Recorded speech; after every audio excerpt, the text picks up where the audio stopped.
आजिर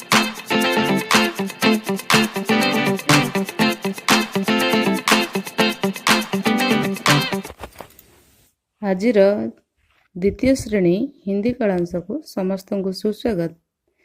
पिला माने तुम द्वितीय श्रेणी हिंदी भाषा सोपान भाग 1 बहिर आमे बिना मात्रा वाले शब्दर तीन अक्षर वाला शब्द को आमे चित्र देखी किछि शब्द प्रथम कालांश रे अभ्यास करथिले। तो आज आमे आउ किछि तीन अक्षर वालार शब्द पढ़िबा जानिबा पढ़ी शिखिबा एवं तार अर्थ मध्य जानिबा। तो प्रथमे मु थरे प्रति शब्द गुडी को पढ़ी दउछि, तापरे तार अर्थ तुम मानकु कहिबी, तापरे निजे निजे घरे एहाकू बारंबार अभ्यास करिबो। एठी देखिबा मदन, बहन, शहद, मगर, नगर, मटर, कलम, कलश, सड़क, चरण, औरत, ऐनक, बतख, बटन, कमल, गगन, शहर, वचन,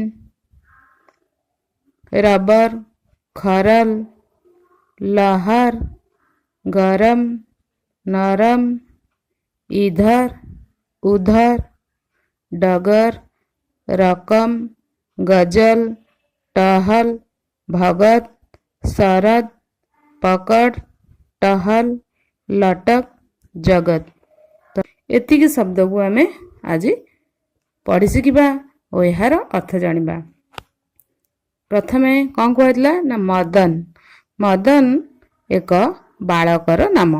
बहन भौणी, शहद महू, मगर कुंभीर, नगर सहर, मटर मटर छुई, कलम कलम, कलश कलश, सड़क पथ बा रास्ता, चरण पाद, औरत स्त्री लोक, ऐनक चषमा, बतख बतक, बटन गोताम बा बटम, कमल पद्म, गगन आकाश, शहर सहर, वचन कथा, रबर रबर, खरल कुटणी, लहर लहरी,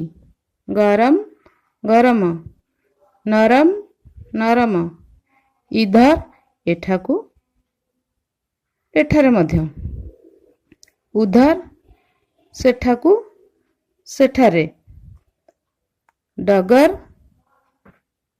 दूत, रास्ता बा चलबाट, रकम भली भली, गजल गीत स्वर बा लय, टहल हलिबा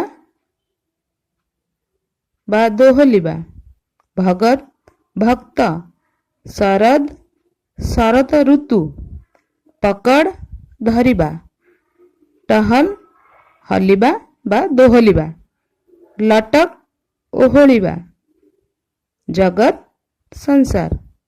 तो पिला माने यही शब्द गुडी को तुमे सुनी करी यही वीडियो रु मध्य देखी निज निज खाता रे लिखि रखिबो, आउ बारंबार निजे पढ़िबा पई चेष्टा करिबो और यार अर्थ को मन रखिबो। आज पई हिंदी कलांश एतिकी। समस्त को धन्यवाद।